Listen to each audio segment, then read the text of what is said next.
Clap de synchronisation son. Et oui, on est professionnel ici, n'est-ce pas? Bon, les amis, aujourd'hui on se retrouve pour une nouvelle vidéo, comme vous avez pu le constater avec la miniature. Et le titre, nous allons parler du low-tech. Le fameux low-tech, ce terme qu'on entend absolument partout sur les discussions aquariophiles, sur Facebook, sur Insta, partout. Il y a pas mal de personnes en réalité qui m'ont demandé de faire cette vidéo, d'expliquer ce que c'était le low-tech et surtout comment faire un aquarium en low-tech. Alors que c'est littéralement, les amis, la chose la plus facile à faire. Mais tout d'abord, les amis, je vais vous expliquer ce que c'est que le low-tech. C'est tout simplement une méthode qu'on utilise beaucoup en aquariophilie et qui consiste à réduire un maximum la technologie dans nos aquariums. Quand on parle de technologie, on va pas foutre un iPhone dans l'aquarium, vous vous doutez bien, mais on parle surtout de la lumière, par exemple juste une ici, du chauffage, qui est plus ou moins indispensable, ça dépend des espèces, et filtre-pompe, donc filtre et pompe mécanique. Le low-tech, du coup, consiste tout simplement à retirer un maximum de ces choses. Vous vous doutez bien, du coup, c'est une méthode écologique, mais surtout économique, puisque, bien évidemment, ça vous évite d'acheter un filtre ou une pompe, et ça vous évite de dépenser de l'électricité également. Et ouais, à ne pas confondre avec le no-tech. Le no-tech, en fait, c'est littéralement aucune technologie dans l'aquarium. Pas de chauffage, pas de filtre, pas de lumière, juste du sol, de la flotte, des plantes. Alors que le low-tech, ça peut être juste avoir un chauffage, ou juste avoir une lampe. Ça fait aussi partie du low-tech. En fait, le low-tech, c'est juste essayer de diminuer un maximum l'utilisation de ce genre d'objets pour essayer d'avoir un aquarium vraiment naturel au possible. L'un des points les plus importants quand on achète un filtre ou une pompe, les amis, c'est que ça a des effets néfastes. Par exemple, le courant. Il y a des espèces, notamment les bêtas, surtout à voile long, qui n'aiment pas le courant, et surtout, l'un des points néfastes également, c'est le bruit. Si j'avais actuellement dans mon bureau un filtre ou une pompe par aquarium, je vous raconte pas le boxon que ça serait en termes de bruit, parce qu'il y a vraiment des pompes qui font un bruit monstrueux. Là, franchement, c'est le calme absolu dans ma pièce. Il y a littéralement que moi qui parle, il n'y a aucun bruit. Le calme. Donc, ça reste un point positif si vous voulez une pièce calme, et si vous avez plusieurs aquariums, vous n'aurez pas un boucan d'enfer, ne vous inquiétez pas. Le low-tech, c'est vraiment la solution pour avoir une pièce tranquille, et ne pas ressortir de là avec une tête qui ressemble à un melon.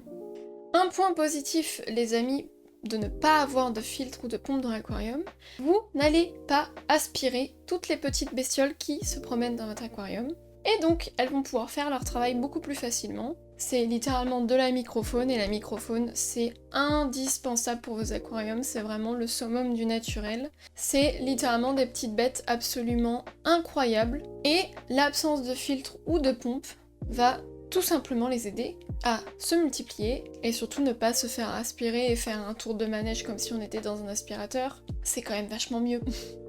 Concernant les changements d'eau, les amis, ça c'est encore un point incroyable du low-tech. Vous n'allez pas devoir toutes les semaines changer de l'eau, la remettre, etc., etc., etc. La plupart du temps, les gens font un changement de 50% tous les mois. Et moi, ce que je fais avec tous mes aquariums en low-tech derrière, c'est que je laisse juste l'évaporation se faire naturellement. Et à chaque fois que l'eau diminue, eh bien, je rajoute de l'eau. C'est tout. C'est littéralement aussi simple que ça. Vous n'avez rien à faire. Vous avez juste à attendre que l'eau s'évapore pour en rajouter.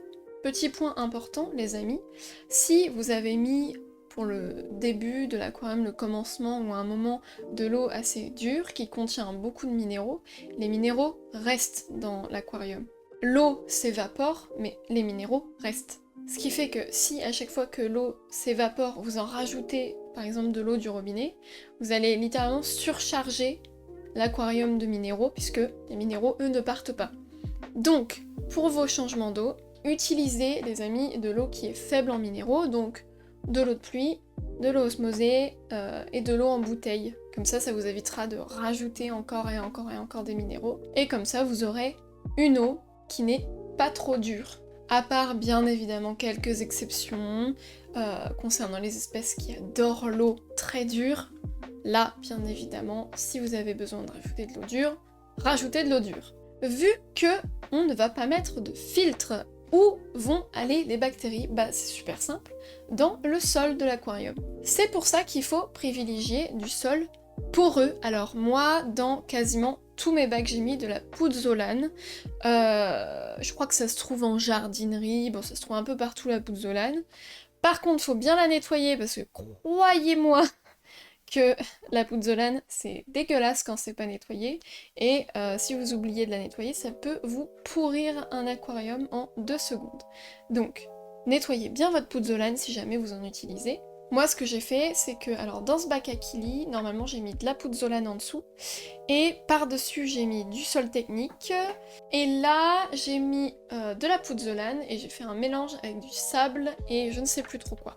Globalement, vous l'avez compris, le mieux c'est de mettre de la pouzzolane et par-dessus un sol qui n'est pas trop coupant, parce que c'est vrai que la pouzzolane ça a tendance à accrocher un petit peu. Si vous avez un bêta par exemple, un voile long, il y a des chances qu'il s'accroche les nageoires dans la pouzzolane, on ne sait jamais, hein, les voiles longs ça arrive à s'accrocher les nageoires partout. Donc globalement, un sol poreux et par-dessus par exemple du sable.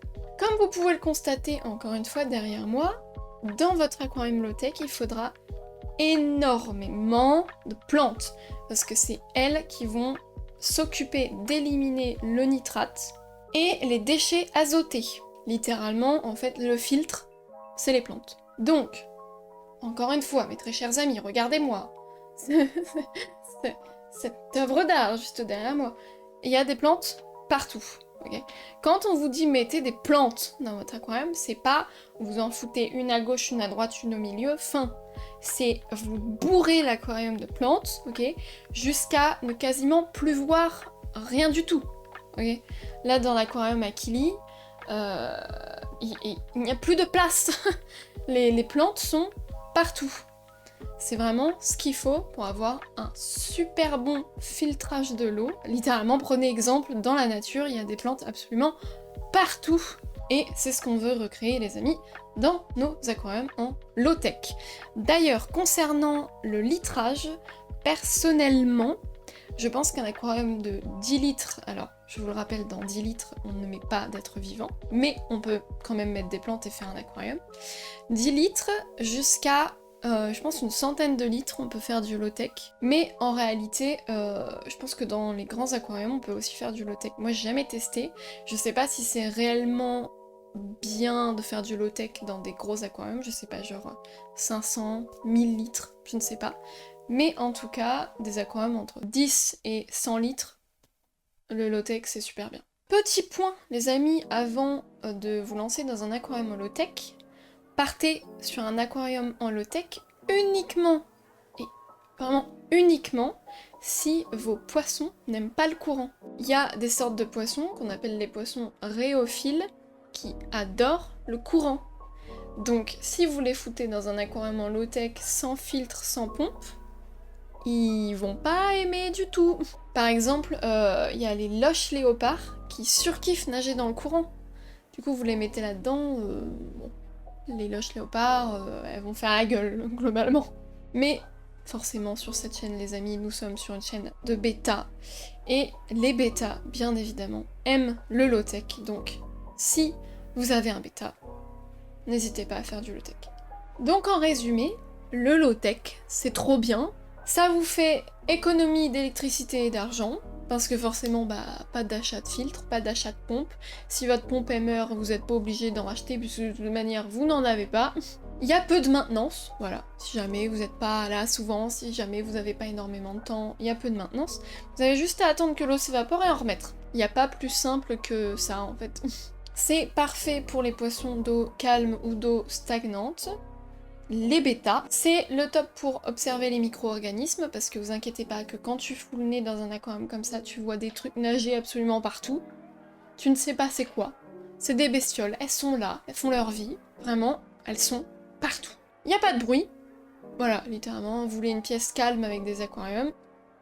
Le low-tech, les amis, il n'y a pas de bruit. Et si jamais vous blindez de plantes, plantes flottantes, plantes dans le sol, etc., il n'y aura pas d'algues. Il n'y aura pas d'algues, tout simplement. Aucune algue. Jamais. Moi, c'est super rare que j'ai des algues. Alors, sur les parois, j'en ai quasiment jamais. Et en fait, j'en ai jamais eu, d'ailleurs, des algues. J'ai jamais eu d'algues. Voilà. Donc, ne me demandez pas en commentaire, Chloé, je suis envahie d'algues, comment je fais, je sais pas. Je ne sais pas. J'ai toujours fait mes aquariums low-tech, je n'ai jamais eu d'algues. Ça prouve bien que le low-tech, c'est absolument incroyable. J'ai jamais eu de soucis particuliers, peut-être que certains soucis peuvent arriver, mais globalement, jamais eu de problème. Le seul truc qu'il faut retenir, c'est que ça ne convient pas à toutes les espèces. Il y a des espèces qui surkiffent le courant, et qui donc ne seront pas du tout heureuses dans un aquarium en low-tech.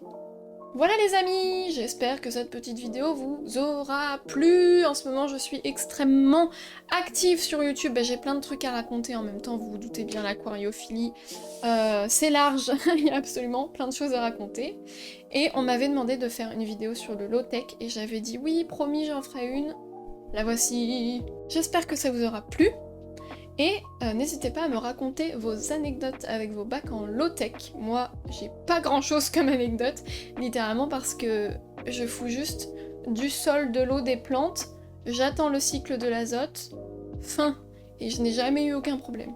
Sur ce, je vous fais de gros bisous, merci de suivre mes vidéos, je vois à chaque fois qu'on atteint les 1000 vues en quelques jours, c'est énorme. Pour moi du moins, c'est énorme. Donc merci beaucoup, c'est incroyable. Je vous fais de gros bisous et on se retrouve je ne sais pas quand pour une nouvelle vidéo. Il faut que je trouve un nouveau sujet. Bisous!